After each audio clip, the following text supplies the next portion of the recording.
So yeah, I don't like these people involved right now. I do not like them at all. At all.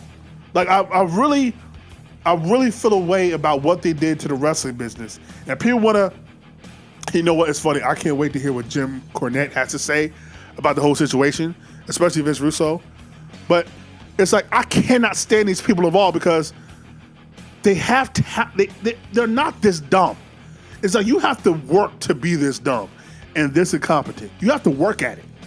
It's like, it's just carelessness and it's ego and it's pride and it's selfishness and it's manipulation. It's all that. So we get to Bash of the Beast 2000. Vince Russo, who has a meeting, a talent meeting or creative meeting or writer's meeting, he asked everybody in the room, according to Russo, which I'm gonna say that a lot. According to Russo, he asked everybody in the room, who do you think should be world champion? Everybody says Booker T, which in my opinion, in my eyes, sounds about right and what should have happened. Which it did, but in a weird way, which didn't help Booker at all. But Vince Russo, in his mind, says, okay, well, I need Booker T to be champion. So in doing that, let me first have Jeff Jarrett, who's your champion, which already you're down 0-2 in the series. If you have Jeff Jarrett as your champion, which no disrespect to Jeff Jarrett, but Jeff Jarrett was never the guy, never a main eventer. Nobody ever looked at him as a main eventer. It proved it in TNA when he ran one shot over the main event scene for 4 years straight, from 2002 to 2006. Like I told you, I was a TNA fan. That's something that I watched and I like, and he almost ruined that for me. So it's like Jeff Jarrett, Vince Russo loved Jarrett so much. I don't know why he loved him, but he loved Jarrett so much. He was convinced that Jeff Jarrett could be a main eventer. He put the title on him. He had him beat everybody, smashed so many billions of guitars, never made a dime. Shout out to RP Mike Graham. And Jeff Jarrett was your champion going into Bash of the Beast 2000. So in Russo's mind, well, let me first have Jarrett. And once again, this is just incompetence. And just in Russo's mind, it's like, if I'm going to have Jeff Jarrett lose the title, at least let me have him beat Hogan first. I know that's what Russo was doing. It's like, well, I want to put the title on Booker T, but I first want to still take care of Jarrett because I love Jarrett so much. So let me first have Jarrett beat the biggest name in the history of the business first, and then have him lose to Booker T. It's like, really, Russo? For why? For what? For why? Like, it's stupid.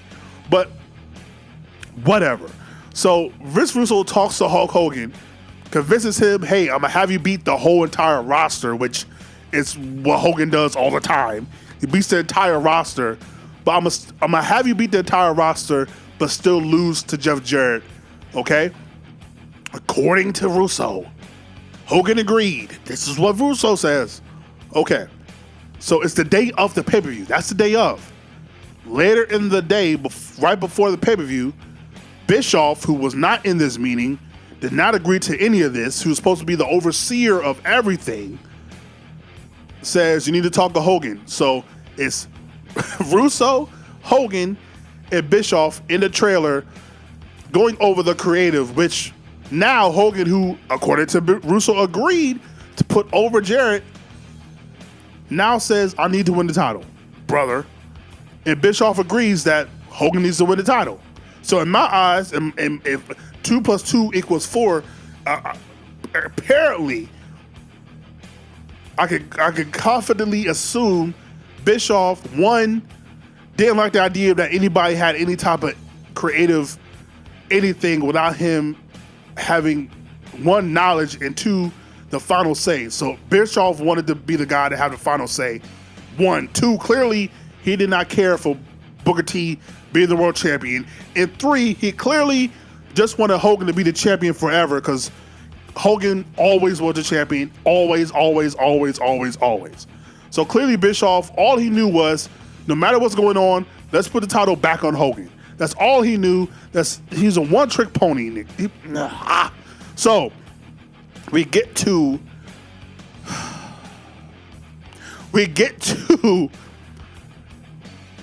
Russo, who's in this meeting, this handicap match, in more ways than one, between him, Bischoff, and Hogan, and he hears this, he's like, okay, bro. So now, instead of it being Jarrett beating Hogan and then dropping the title to Booker T, now it's Jarrett losing the title to Hogan. And this is where, from here on out, nothing makes sense. Because from here on out, now it's agreed upon, okay, well, how do we beat Jarrett? Okay. In Vince Russo's mind, he's like, I don't care what's going on, I'm going to find a way to put the title on Booker T. In his mind, he doesn't say this to the Bischoff and Hogan, but in his mind, he's going to find a way to put the title on Booker T, which once again, Vince Russo, if the goal was to put the title on Booker T, why didn't you just do a straight up match between Jeff Jarrett and Booker T and not include Hulk Hogan, who has creative control, which is the dumbest thing maybe in the history of wrestling, to give a talent creative control, because at the end of the day, a person that has creative control is going to do what's best for them and not the business. Anywho, so then Jeff Jarrett is told the creative by Vince Russo, which apparently the bright idea was to just have Jeff Jarrett not lose in a competitive match, but just lay down for Hulk Hogan. And Jeff Jarrett, according to him, said, this doesn't do anybody any favors. Everybody loses in this situation. This is not good, but okay. So, now, in my mind, I always thought it was Vince Russo's idea for Jarrett to lay down for Hogan, but apparently it was Hogan and Bischoff's idea. That's apparently it was like their idea, or they were fine with the idea. Like it still confuses me, because Bischoff on one hand says he agreed to it, and then in the same breath says he didn't agree to it. So this is where everything gets confusing. So at the end of the day, the match happens. Jarrett lays down for Hogan. Hogan wins the belt. Jarrett basically orders. So at the end of the day, Russo orders Jarrett in the actual pay-per-view. At the actual pay-per-view, visibly, Russo orders Jarrett to lay down for Hogan. Hogan pins Jarrett with a foot on the chest. Russo leaves. Hogan does his whole speech of it's because of bullshit like this that the company is in the shape that it is today, and Hogan leaves with the title. Now, this is where I don't know who to believe, because Bischoff, this is where none of it makes sense, because why would Hogan, first of all, what was the promotion of Bash of the Beach 2000? What was the promoted match? Was it not Bischoff? Was it not Hogan and Jarrett? I guess that was the promoted match, was it not? So, if that was the promoted match, then you have the match in the middle of the pay-per-view. This is where it doesn't make sense to me. So Hogan and Bischoff agreed to do the match in the middle of the pay-per-view. So if that's the case, what was the plan according to Bischoff and Hogan, what did you think was going to happen at the end of the night? Because this is where none of this makes sense to me. So Hogan and Bischoff agreed to have the match in the middle of the pay-per-view. Okay? But Hogan was supposed to be the only person that was supposed to be champion. There was not supposed to be another champion crowned at the end of the night. Because according to Bischoff, there was supposed to be a tournament going into Halloween Havoc 2000. There's supposed to be a tournament going into Halloween Havoc to where Heel was going to win. And then Hogan comes back after being gone 3 months to face him, which assumingly Hogan probably would have beat him. So he would have been the undisputed champion, whatever. So that doesn't make sense, because first of all, if Hogan is gone, he doesn't come back, he's gone for 3 months. So we're supposed to have 3 months without a world champion. That's one. Two, Why are we waiting all the way up till Halloween Havoc? 3, again, Bischoff has yet, I've heard different podcasts he's on to speak on this issue.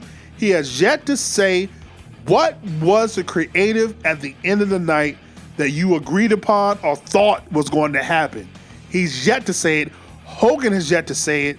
So that's where it doesn't make sense to me why you were so up in arms with what happened at the end of the night, which was Vince Russo coming out after Hogan and Bischoff leave, which is still crazy to me.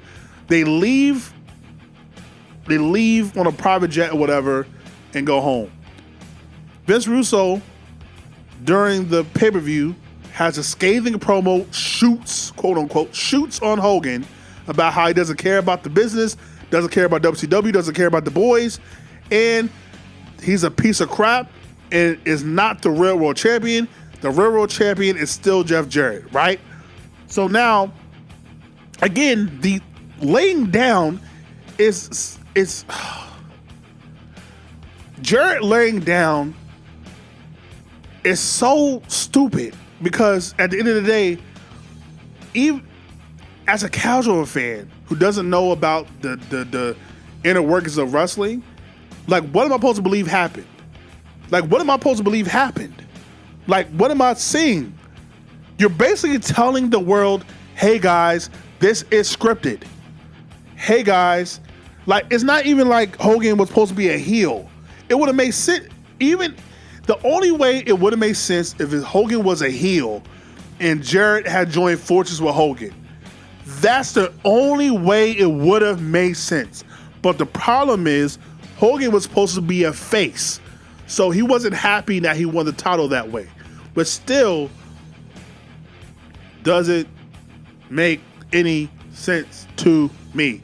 So at the end of the day, it's just like, and Bischoff, who, if you listen to anything he says about the dirt sheets or Dave Meltzer, he explicitly says how much he hates the dirt sheets, hates the internet fans because they don't know what's going on. They only know hearsay. But then you did a story that was based around the internet fan. But then Bischoff also says he didn't agree to what creative was at the end of the night with Vince Russo doing a shoot promo on Hogan, which I actually believe, because I doubt Hogan would agree to have a shoot promo cut on him because we know how sensitive Hogan is about shoot promos. So at the end of the day, it's like I don't know. It's like I don't know what was supposed to happen according to Bischoff or Hogan.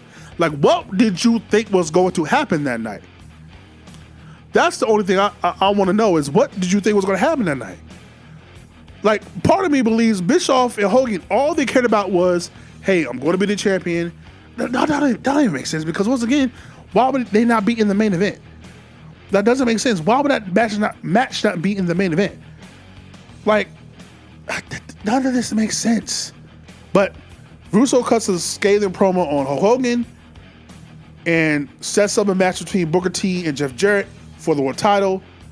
This is also where it doesn't make sense, because if Vince Russo, you said that Booker T was going to be crowned that night, why did you have him lose to Chris Kanyon? You have Booker T lose to Chris Kanyon, with our rest in power to Chris Kanyon, but it's Chris Kanyon. Why are you having Booker T lose on the same night he's supposed to be winning the world title? Why? So it's like, it's still, none of it makes sense. It's like everything, the only way any of this makes sense is if you said, hey, I'm going to do whatever the worst decision is, I'm doing that. That's the only thing that makes sense. Because if you try to make any logical sense of this situation, it doesn't work. You'll break your brain. So Vince Russo has the match. Vince Russo sets up the match. The match happens. Booker T, Jeff Jarrett in the main event. Booker T beats Jeff Jarrett and becomes the new world champion, which in theory is a good moment, right? Booker T, he's somebody that has always been there since day one. Always been a great, solid talent. Put everybody over. Never heard any complaints about him backstage. Nothing. You never heard anything bad about Booker T, ever, during this time. So Booker T winning, and he deserved it. It's a feel-good moment, but it is so tainted. That is not the way Booker T should have won the title.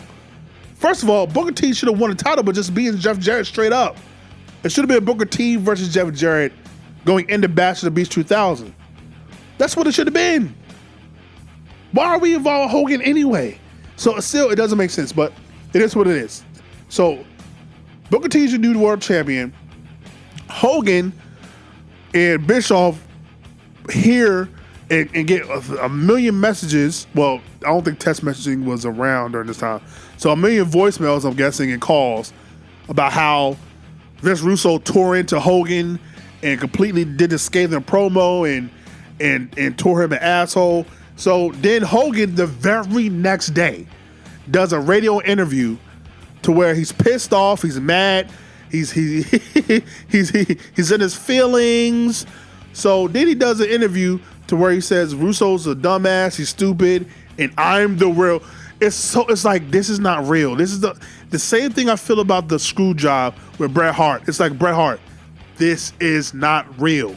This is professional wrestling. It is predetermined. This is not a real sport. It is sports entertainment or whatever you want to call it. And like Hogan had to make sure to put in there, yeah, Booker T, he could be with the world champion or whatever, but I'm the real world champion. Like how much of a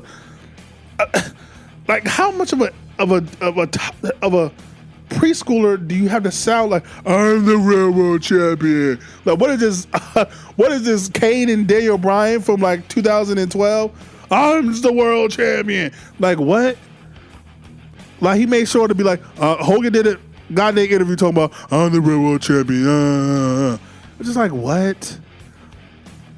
And it's funny because Vince Russo said in his shoot promo that like this will be the last day you ever see Hogan in this company, and he was right. So it's just funny. Like at the end of the day, Vince Russo, I'm like 90% behind everything he said about Hulk Hogan because it is right. Hogan is selfish, and as much as he's given to the business, he has done just as much harm by not putting people over, making everything about himself, always pulling politics and tricks and manipulation, all that. And Bischoff was right along with him. So I agree with Vince Russo on that aspect. And Vince Russo, so Bischoff, Hogan sues Vince Russo and WCW, whatever. And just to learn what happened in that situation is like proves to you how much of a piece of crap Hogan is. Because the aftermath of this is Hogan tries to sue Vince Russo because Vince Russo was defaming his character, but it wasn't real. Like he was really defaming his character, like him as a human, not as a character. Like whatever, bro. Like it's just so stupid. Like the courts. So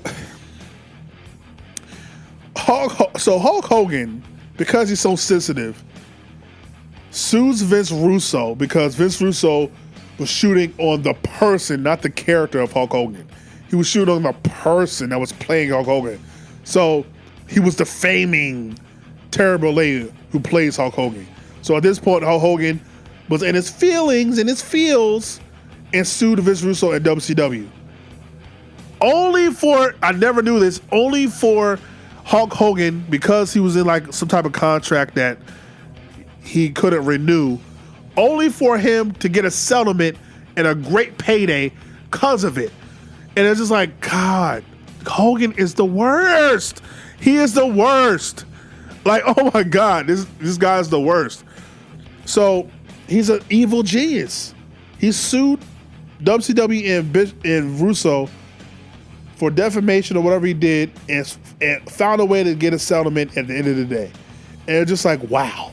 So, but at the end of the day, I'm not fully behind Russo because Russo's the same guy who just 2 months later would beat Booker T for the world title. So For somebody that's supposed to be sold for the people, for the boys and the young guys and everybody else, it's like you beat Booker T for the world title, Russo. So explain to me how that's good for the business. Explain to me who's not getting over except yourself. So at the end of the day, I don't care for Russo, don't care for Bischoff, don't care for Hogan, because at the end of the day, they only cared about themselves. Clearly, that's all it was about. It wasn't about what was best for the business. It wasn't about what was best for the collective, for the boys, for the roster, for the production, for the fans, for the supporters, for the tickets, the ticket buyers, the pay-per-view buyers. Like, it was never about that. It was always about what was best for them. That's why they lost. Because you can say what you want about Vince McMahon, and trust me, there's a lot you can say, but at the end of the day, what moved Vince McMahon is what was best in his mind. Even if it was wrong, what was best for the business. What was best for the business. That always was his mindset. Even if whatever creative direction Vince McMahon would go in was stupid, and despite him in this cut off his nose despite his face because he went against what the fans wanted, still he thought in his mind he was doing what's best for the business. Bischoff and Hogan and Russo always did what they thought was best for them. Russo always catered to the internet fans, always catered to the insiders, because in his mind, that's what type of fan he was. So apparently, everybody must be that. When in reality, barely anybody was that. But in his mind, let me always shoot promos. Let's make everything inside so that nobody understands. And let's just make sure that you know you're watching a TV show and none of this is real. All of this is scripted. Like, Vince Russo was horrible. But so was Eric Bischoff and so was Hogan. So it's like none of it makes sense. None of it makes sense. I still don't understand why Russo had to include Jarrett facing Hogan to put the title on Booker. I still don't understand why, if the creative wasn't about Russo coming out and doing a promo on Hogan and Booker and there being a new world champion, why was the championship belt there? Why did Hogan have a match in the middle of the pay-per-view if there wasn't a plan to do something later in the night for the championship? Like, none of it makes sense. None of it. So that's the whole situation. At the end of the day, I just hope one day I could be that dumb and stupid and get paid 6 figures. That's it. Pipe bomb.